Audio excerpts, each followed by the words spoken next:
पकड़ के निकाल दिया हो। मुझे तो जिंदा मार ही दिया गया था। मुझे हर तरफ से बीमारी से, शरीर से, मेंटली, फिजिकली बहुत टॉर्चर हुए। बहुत बार बार करते हैं, ब्लैक मैजिक करते हैं, और अक्सर संगत जी अपने ही घर के लोग करते हैं। जय गुरु जी, जय गुरु जी संगत जी। आज मैं अपने प्यारे गुरु जी का एक शुक्राना सत्संग शेयर कर रही हूँ संगत जी। सत्संग संगत जी, गुरु जी बार बार बोलते हैं कि आंटी शुक्राना कर, शुक्राना कर। बस कुछ समय से मेरे कोई भी सत्संग शायद गुरु जी की मर्जी से शेयर नहीं हो पा रहे, तो मैंने गुरु जी के सत्संग शेयर करना बीच में छोड़ दिया। तो मुझे नहीं पता था कि गुरु जी कहते हैं तू शेयर कर, अब वो आगे शेयर होना नहीं होना ये सब गुरु जी की मर्जी से होता है। संगत जी, वैसे नाम जपना तो 9-10 साल से शुरू किया हुआ है गुरु जी का, बट ये नहीं पता गुरु जी ने अपने साथ कब से कनेक्ट किया। इस बार मेरा सत्संग ऐसे है संगत जी, मेरे हस्बैंड अंकल पे बहुत जबरदस्त ब्लैक मैजिक, नेगेटिविटी, ये सब चीजें उनके परिवार वालों ने कुछ प्रॉपर्टी के लफड़े के चलते किया है। और मैं संगत जी जानती हूँ कौन कौन लोग हैं, मैं किसी का नाम नहीं लेना चाहती हूँ। मैं सब कुछ जानती हूँ और मेरे गुरुपा जानते हैं कि क्या हो रहा है, क्यों हो रहा है और कौन कर रहा है। मैंने सब संगत जी गुरु जी पे छोड़ दिया है, क्योंकि मुझे अपना दिमाग लगाना ही नहीं है। जब मैं अपना दिमाग लगाऊंगी तो फिर मेरे गुरु जी नहीं लगाएंगे। इसलिए संगत जी मैं बहुत सफ़र कर रही हूँ, बहुत झेल रही हूँ। सब कुछ होते हुए भी एक कमी, एक कुछ चीज़ों का खालीपन, कहीं कहीं कुछ चीज़ें खराब क्लैश हो रही हैं। मैं जानती हूँ ये बात, लेकिन मेरे गुरुजी सब संभाल रहे हैं। इतना सब होने के बाद भी मेरे गुरुजी ने मुझे 10 मिनट के लिए भी, कभी 10 सेकंड के लिए भी मुझे अकेला नहीं छोड़ा संगत जी। और मैं इस चीज़ से बहुत खुश हूँ कि मेरे गुरुपा हर चीज़ों को मेरी मैनेज कर रहे हैं। मेरा घर, मेरा परिवार, मैं वर्किंग हूँ संगत जी। मेरा स्कूल, मेरा ट्यूशन, मेरे बच्चे, सब कुछ मेरे गुरुजी मैनेज कर रहे हैं। जबकि मैं खुद जानती हूँ, मेरे बच्चे भी जानते हैं कि मेरे अंकल में बहुत चेंजेस आ गए हैं, चीज़ें बहुत क्लैश हो रही हैं। मतलब हम सुकून से संगत जी 48 घंटे भी नहीं निकाल पाते हैं कि कुछ ना कुछ इतना ज्यादा हो जाता है। और इस बार तो जो लड़ाई झगड़े हुए संगत जी, घर में पुलिस तक आने की नौबत आ गई, जो इतने सालों में कभी नहीं हुआ। और मैं जानती हूँ संगत जी, ये जब से प्रॉपर्टी के बंटवारे हुए मेरे अंकल को जो देना था वो दिया गया थोड़ा बहुत, और उसके बाद से इतने झगड़े बढ़ गए, क्योंकि जो उनको नहीं देना था, जिसमें मेरे ससुराल वालों का दिमाग, आत्मा थी, वो मेरे अंकल के पास चीज आई और उससे वो बहुत परेशान थे, क्योंकि वो चाहते थे कि 10% भी इसे ना देना पड़े, जो मेरे गुरुजी ने खींच के भी निकलवा दिया। आगे मेहर गुरुजी की है, सब मेरे गुरुजी कर रहे हैं, सब कुछ कर रहे हैं, और वो मुझे पल पल एक एक का चेहरा संगत जी दिखा रहे हैं। और मैं इतनी खुश होती हूँ गुरुजी, कैसे आप मुझे कुछ चीजें लोग छुपा रहे हैं मुझे पता नहीं है। मेरे पति अंकल भी कभी कभी बहुत कुछ छुपाते हैं, लेकिन मेरे गुरुपा हर मोड़ पर मेरे और मेरे बच्चों का साथ देते हैं। कभी गलत नहीं होने देते, अन्याय नहीं होने देते। आज ये समझ लीजिए संगत जी, इंसाफ की लड़ाई उनकी बेटी लड़ रही है, और वो लड़ रहे हैं मेरे साथ। वो कहते हैं आंटी तू चल, तू बेटा तू चल, मैं तेरे आगे आगे चल रहा हूँ। संगत जी हर पल हर समय गुरुजी 777, 4 बार 7, क्योंकि संगत जी मेरे गुरुजी ने मुझे 7 नंबर से बहुत ब्लेस किया हुआ है। इनफैक्ट मेरे घर का नंबर भी 77 है और मेरी डेट ऑफ बर्थ भी 7 है। मतलब मुझे इतना संगत जी ब्लेस किया हुआ है कि अगर मैं बयां करूं तो शायद पूरा पूरा दिन ही निकल जाएगा और पूरी मेरी डायरी भर जाएगी उस 7 की ब्लेसिंग से। तो मुझे हर पल संगत जी गुरुजी 777, 4 बार 7, 777, मेरी डॉटर पेपर देने जाती है, उसके सेंटर नंबर पे 77 या 25 हो जाता है, ओनली 7। या मैं डॉक्टर को दिखाने जाती हूँ तो मेरा अपॉइंटमेंट नंबर 7 होता है। मतलब मैं क्या बयां करूं संगत जी, मेरे पास शब्द नहीं है उनका शुक्राना करने के लिए। मेरी आंखों में आंसू आ जाते हैं कि मैं कहाँ कहाँ क्या क्या बयां करूं गुरुजी। इतना ब्लेस कौन करता है? जो माँ बाप जन्म देते हैं वो भी इतना नहीं कर पाते जो हमारे गुरुजी कर जाते हैं। बट संगत जी एक बात की बहुत खुशी है कि गुरुजी ने हमें चुना, उन्होंने हमें अपने साथ जोड़ा। मेरे लिए इससे बढ़कर कोई खुशी नहीं है कि मेरे गुरुजी ने इतनी करोड़ों की संगत में भी हमें निकाल करके चुना और हम खोटे सिक्कों को चलना सिखाया। आज मेरा सब कुछ मेरे गुरुपा संभाले बैठे हैं, वरना तो वो मेरे को गुरुजी का आए दिन मैसेज आ रहा था, आए दिन कि आंटी तेनू ते शमशान पहुंचाने दी तैयारी हो गई सी। और ये बात सच है संगत जी, एक बार नहीं मेरी जान बहुत बार बची है। मतलब ऐसे बची है जैसे किसी ने मुझे हाथ पकड़ के निकाल दिया हो। मुझे तो जिंदा मार ही दिया गया था। मुझे हर तरफ से बीमारी से, शरीर से, मेंटली, फिजिकली बहुत टॉर्चर हुए, बहुत बार मुझे गिराने की कोशिश हुई। लेकिन हर बार मेरे गुरुपा ने आके मुझे ऐसे बचाया जैसे कुछ हुआ ही नहीं था। करने वाले संगत जी लोग हैरान है कि इतना जबरदस्त कर रहे हैं, इतना जबरदस्त कर रहे हैं, तब भी इसको कोई असर नहीं हो रहा। लेकिन उनको नहीं पता, वो आज मैं मानती हूँ संगत जी उनकी बुद्धि भ्रष्ट हो चुकी है। शायद वो गुरु जी से जुड़ जाएंगे तो सब चीजें ठीक हो जाएंगी। बट जब वो जुड़ना ही कोई नहीं चाहता है संगत जी, तो हम कुछ नहीं कर सकते, हम सिर्फ रास्ता दिखाते हैं। आगे हमारे गुरुपा की मर्जी चलती है, वो क्या चाहते हैं। बट मैं तो एक ही बात बोलना चाहूंगी आज सारी संगत को भी, नॉन संगत को भी, जो लोग कर रहे हैं गलत काम वो भी, और जो नहीं कर रहे वो भी। नहीं करने वालों को तो डर की जरूरत ही नहीं है, गुरुजी बैठे हैं आपको संभालने के लिए। करने वालों के लिए मेरा एक ही संगत जी, मैं क्या बोलूं, मेरे पास उसके लिए भी शब्द नहीं है कि मान जाइए, ठहर जाइए। भगवान किसी का बुरा नहीं करते, लेकिन अगर बुरा आप कर रहे हैं तो भगवान उसको भी दुगना तिगुना करके आप ही को लौटाते हैं। संगत जी मैं इस चीज से बहुत हाथ जोड़कर विनती करती हूँ, जो लोग किसी को भी कमाता खाता नहीं देख सकते या उनका बुरा करते हैं, ब्लैक मैजिक करते हैं, और अक्सर संगत जी अपने ही घर के लोग करते हैं। अक्सर आप देखिएगा 80% केसेस मैंने ऐसे सुन चुकी हूँ लाइफ में कि अपने ही जानने वाले अपने ही रिश्तेदार करते हैं, जो कि बिल्कुल भी नहीं करना चाहिए। जय गुरु जी, शुक्राना गुरु जी। नमः शिवाय। शिव जी सदा सहाय। ओम नमः शिवाय। गुरु जी सदा सहाय।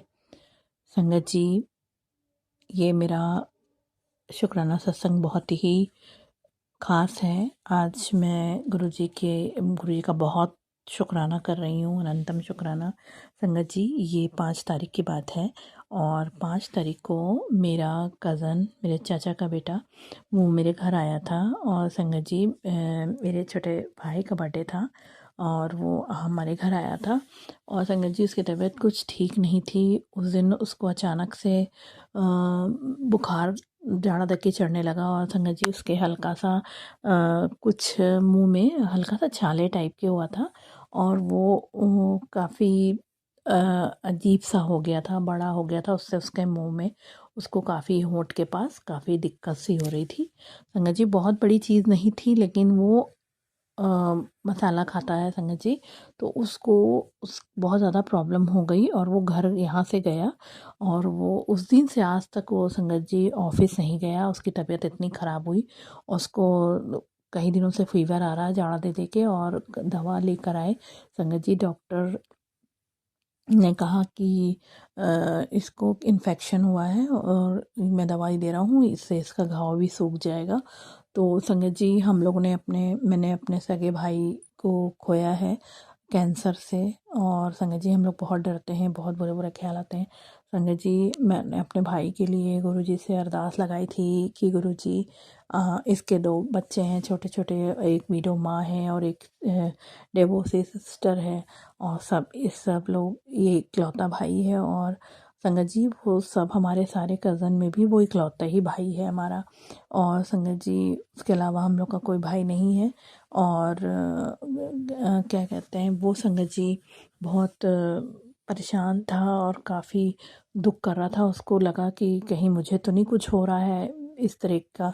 तो उसने डॉक्टर से जब पूछा तो संगत जी, डॉक्टर ने कहा नहीं, ऐसा कुछ नहीं है, इन्फेक्शन है आपको। और संगत जी, हम लोगों ने गुरुजी से बहुत अरदास लगाई। जब वो मेरे घर आया, उसको थोड़ा सा लगा कि उसको तकलीफ़ हो रही है, तो वो बोरोलीन या कुछ उसने लगाया। तो मैंने कहा नहीं, ये नहीं लगाओ। मेरी बहन अभी बड़े मंदिर से होकर आई है संगत जी, मार्च में ही, तो वो वहाँ से गुरुजी का जल प्रसाद लाई थी। तो मैंने उसके लगाया मंत्र जाप करके और कहा कि तुम परेशान मत हो। और जल प्रसाद जो है, पहले भी मैंने अपनी भाभी को दे रखा है। उससे कहा कि मैंने, छोटा भाई है संगत जी, तो मैंने अपनी भाभी को बोला था कि तुम ये इसको जल प्रसाद से मेडिसिन देना जो भी दे रही हो। और संगत जी लगातार गुरुजी से अरदास करी मैंने। अमृत वेला में भी बहुत, मेरी बहन ने भी गुरुजी से बहुत अरदासें लगाई थी और अपने संगत परिवार से भी कहा था कि मेरे भाई के लिए प्रार्थना करिएगा, उसको कोई ऐसी दिक्कत ना हो। संगत जी उसकी हालत बहुत ख़राब हो रही थी। और संगत जी कल गुरुजी का आज भी मैसेज आया, कल भी आया कि मैंने तेरे घर जो खबर आने वाली थी वो मैंने बदल दी है और गुरुजी का शुक्राना, मेरा शुक्राना तू कर। तो संगत जी ये गुरुजी का अनंतम शुक्राना। गुरुजी शुक्राना शुक्राना शुक्राना, मेरे गुरुजी, मेरे प्यारे गुरुजी का शुक्राना कि वो अपने बच्चों की इतना फ़िक्र करते हैं। संगत जी जब मेरे भाई की डेथ हुई थी, जब मेरे भाई को कैंसर हुआ था, उस समय गुरुजी ने हमारा हाथ नहीं पकड़ा हुआ था और वो गुरुजी के चरणों में है, वो नहीं रहा। लेकिन संगत जी अब कुछ भी होता है संगत जी बहुत डर लगता है, बहुत याद आने लगती है वो सब बातें।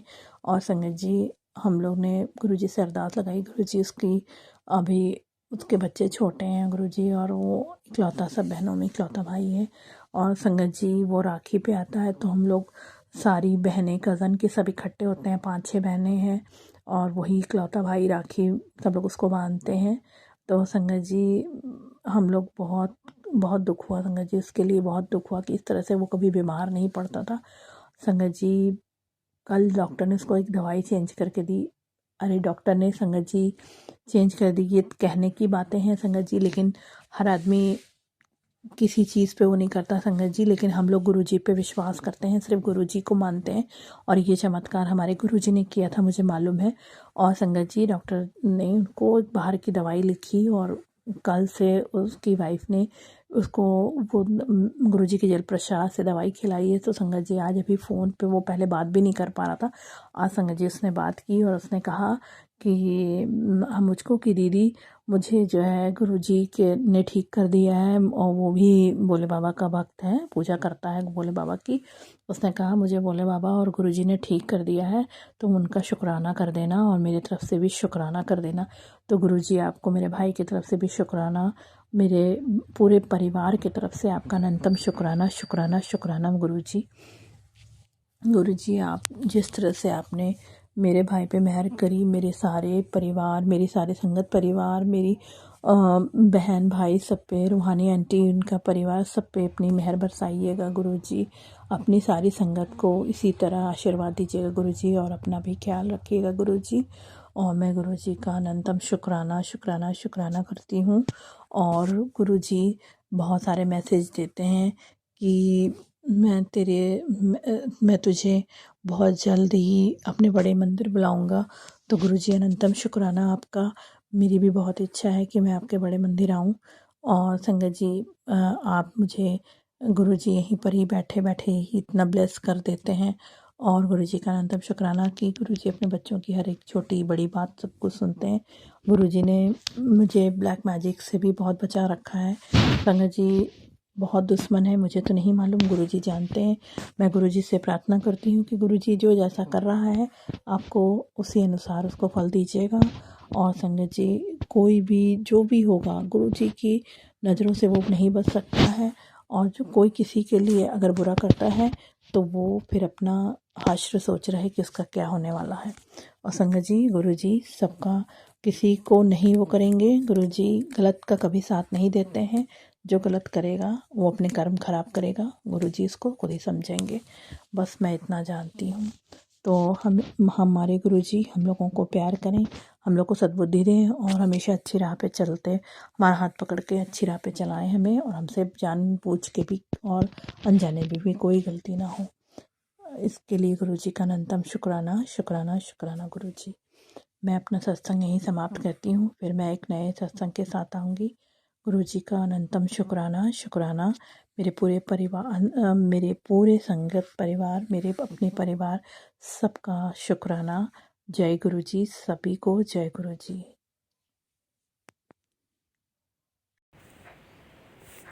जय गुरुजी। संगत जी, मैं गुरुजी की बेटी आज अपना सत्संग लेके आई हूँ।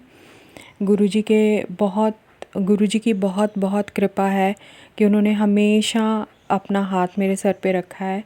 मैं बताना चाहती हूँ कि 7 फरवरी को हमारे यहाँ एक छोटी सी गेट टुगेदर थी और मैं बहुत ज़्यादा टेंस थी कि सब कुछ ठीक हो जाए। और मैं बार बार गुरुजी के अरदास लगा रही थी कि गुरुजी सब देख लेना प्लीज़, सब कुछ अच्छे से हो जाए। और गुरुजी ने उसे इतने अच्छे ढंग से करवा दिया सब कुछ।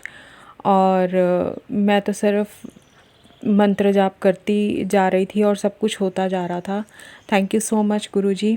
मैं उस दिन बहुत ज़्यादा टेंस थी और गुरुजी ने सब कुछ अच्छे से करवा दिया। थैंक यू सो मच गुरुजी।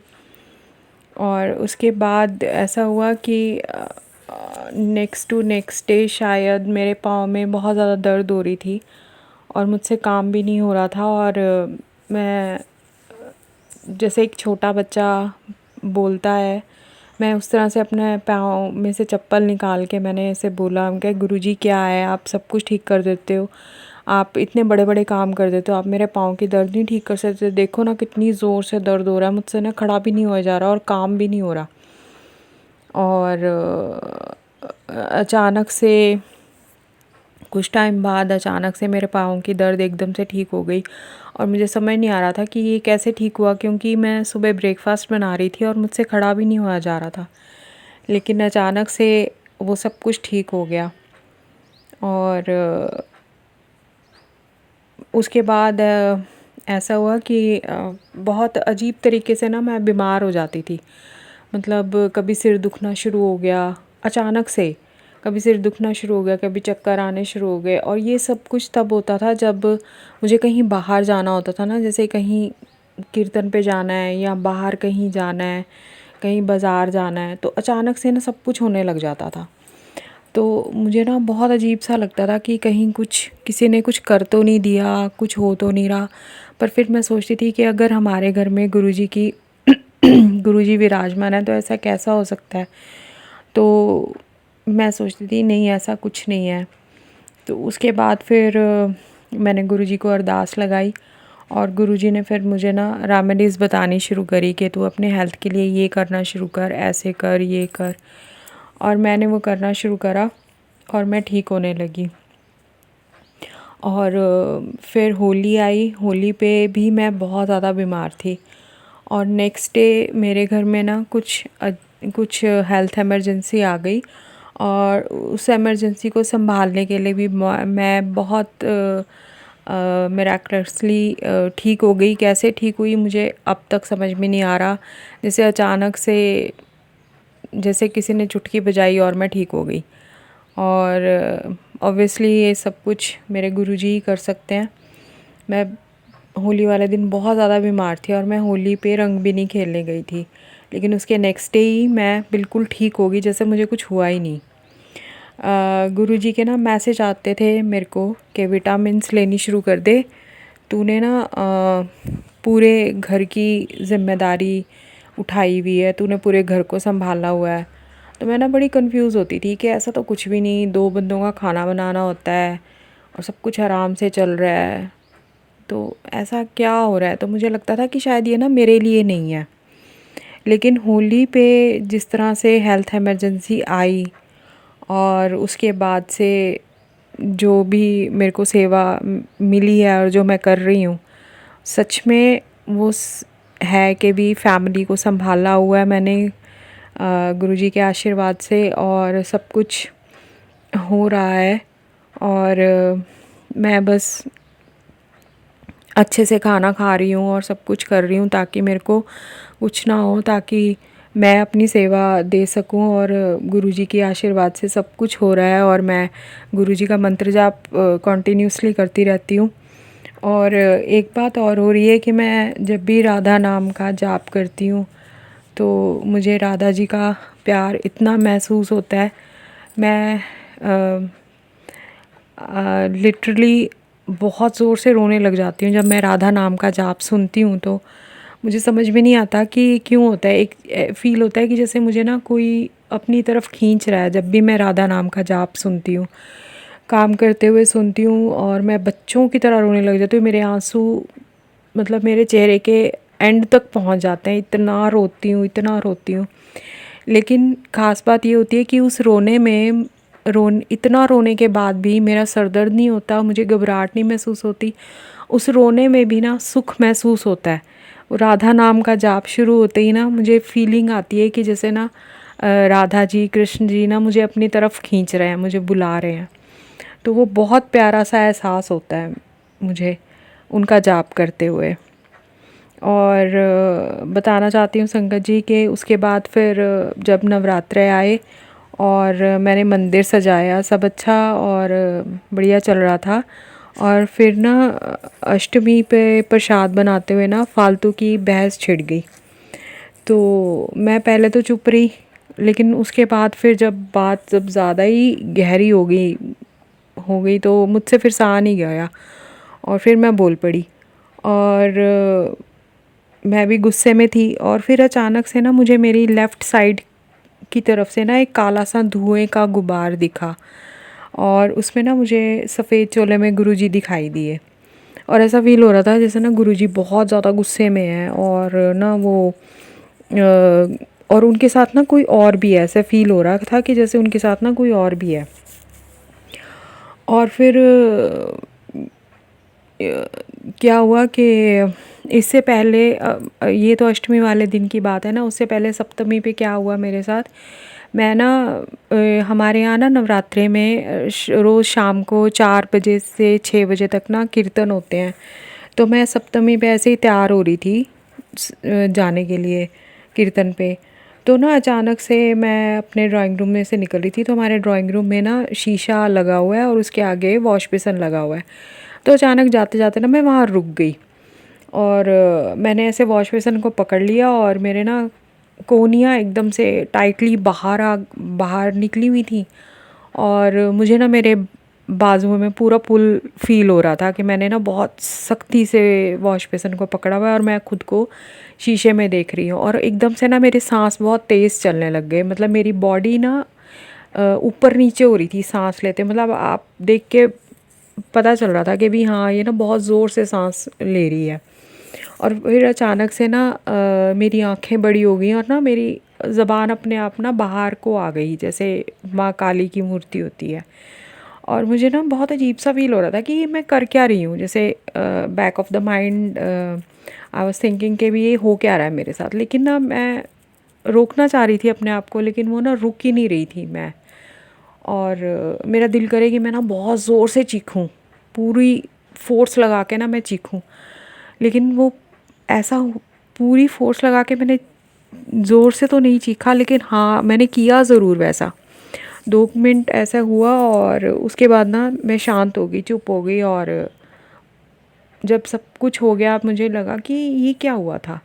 और पर ये था कि क्योंकि मुझे कीर्तन पे जाना था तो इसलिए मैंने अपना ज़्यादा दिमाग नहीं लगाया और मैंने फटाफट से मैं तैयार हुई और मैं चली गई।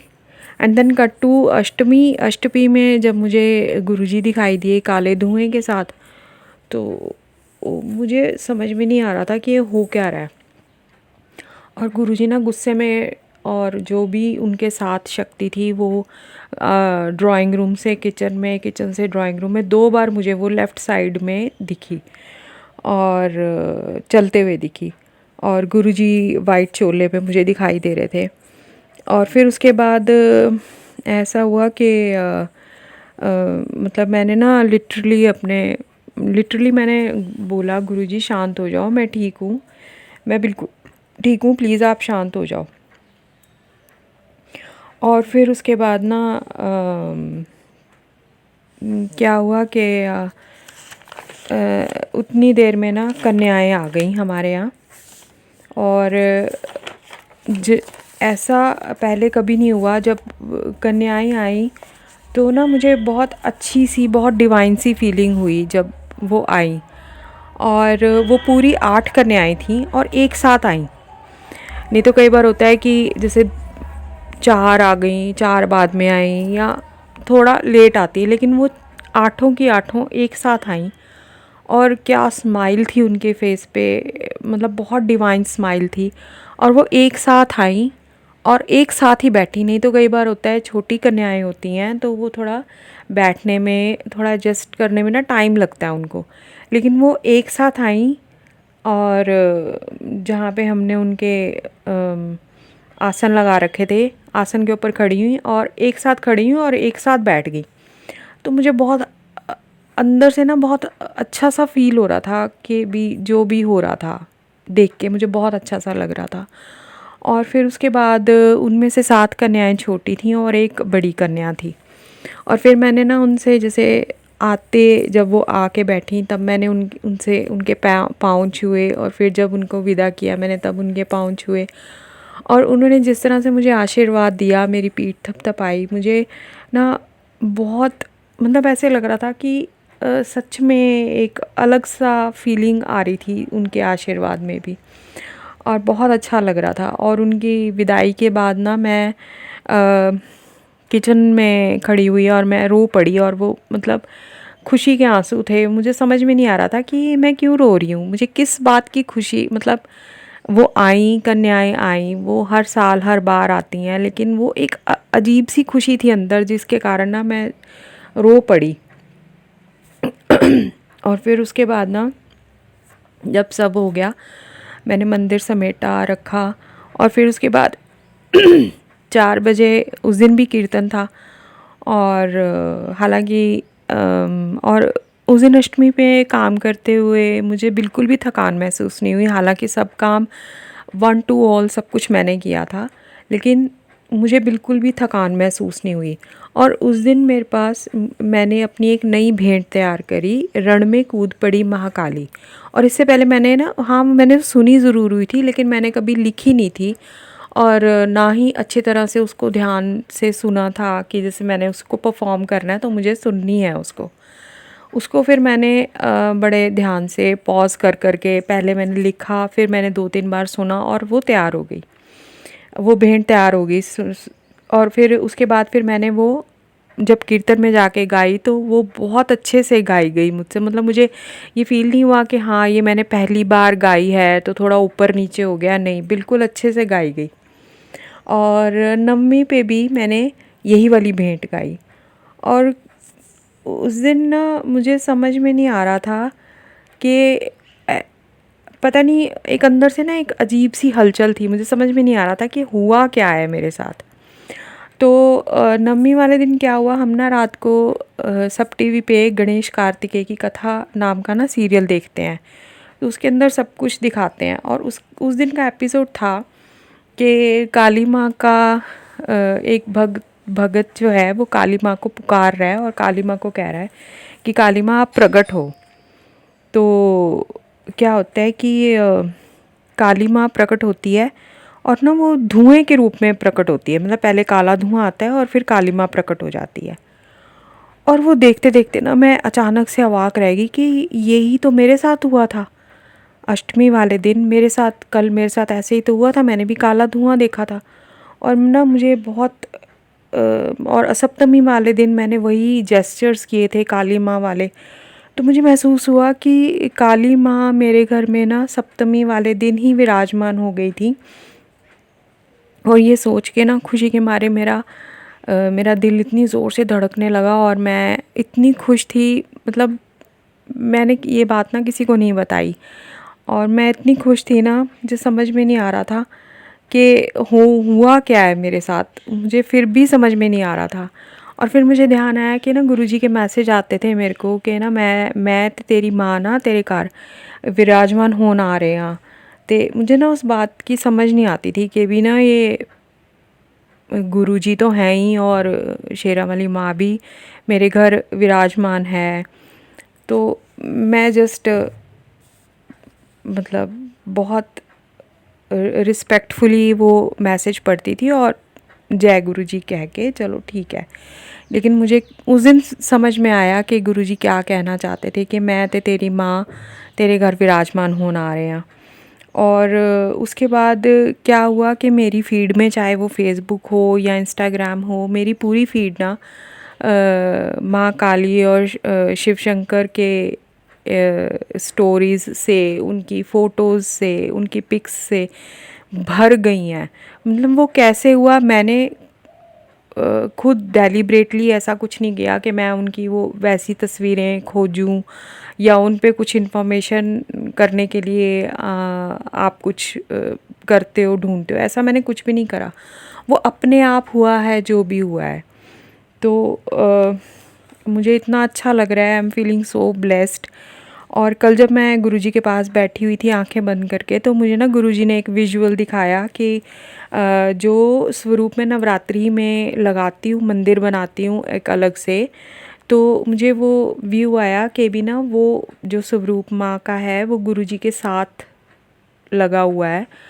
और मैं समझ गई कि गुरुजी क्या कहना चाहते हैं, और मैंने फटाफट से फिर अपने मंदिर की जो है सेटिंग वैसे ही कर दी। और बहुत ही सुंदर लग रहा है अब मेरा मंदिर। और अब मैं आपको ना बताती हूँ जल प्रसाद की महिमा। मेरे ना लेग पे ना नील पड़ गया था, कभी चलते फिरते चोट लग गई मुझे, तो जैसे हम लोग ध्यान नहीं देते, तो अचानक से मेरा ध्यान गया कि ये अरे ये तो नील पड़ा हुआ है, और बहुत डार्क था नील वो। तो ना मैंने सोचा कि मैं ना इस पे ना जल प्रसाद लगा लेती हूँ।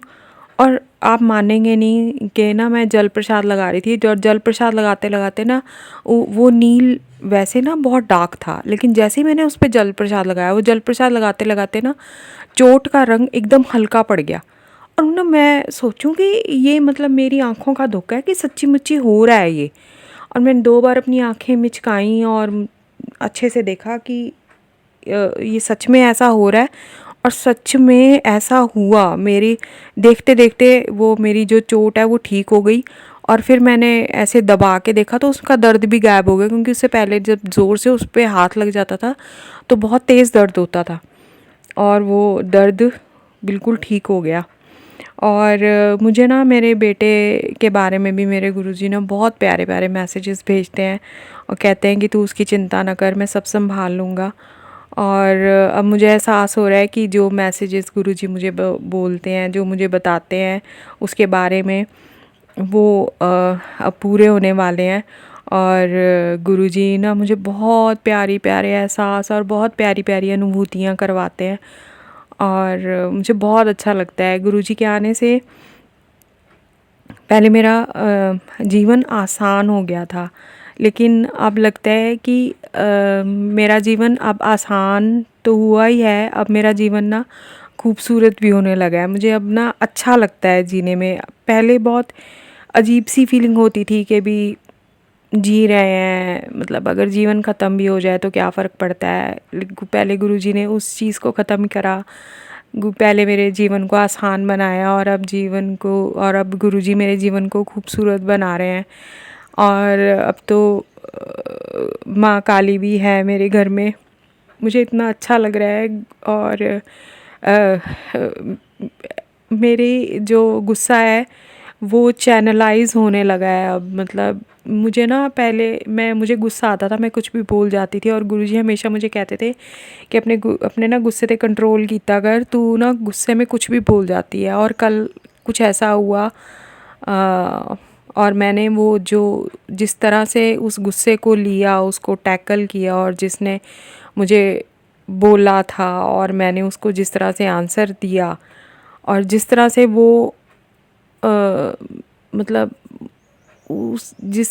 मतलब वो खुद भी ना अजीब सा अवाक रह गया कि भी बहुत इजीली इसने उस गुस्से का आंसर दे दिया, ये बोली नहीं आगे से। मतलब दैट पर्सन वांट्स के भी ये कुछ बोले और मैं इसको कुछ और बोलूं, और वो गुस्सा तेज़ हो जाए और फिर हमारे में लड़ाई हुई। लेकिन मैंने ऐसे कुछ नहीं किया, मैंने बहुत इजीली उस चीज़ को लिया। मैंने कहा ओके ठीक है, thank you for informing me, thank you, बहुत अच्छी बात है। मैं ये कह के चुप हो गई। और उस बंदे का ना हालत देखने वाली थी कि यार ये इसको क्या हो गया, ये तो एकदम से गुस्से से थर्रा जाती थी, आज इसने बहुत इजीली हर चीज़ को लिया। And all thanks to my Guruji and all thanks to my Kali माँ, थैंक यू सो मच कि आपने मुझे बहुत सारा आशीर्वाद दिया है। Thank you Guruji, thank you so much, thank you Kali माँ, थैंक यू सो मच। अनंतम अनंतम शुक्राना गुरुजी, अनंतम शुक्राना।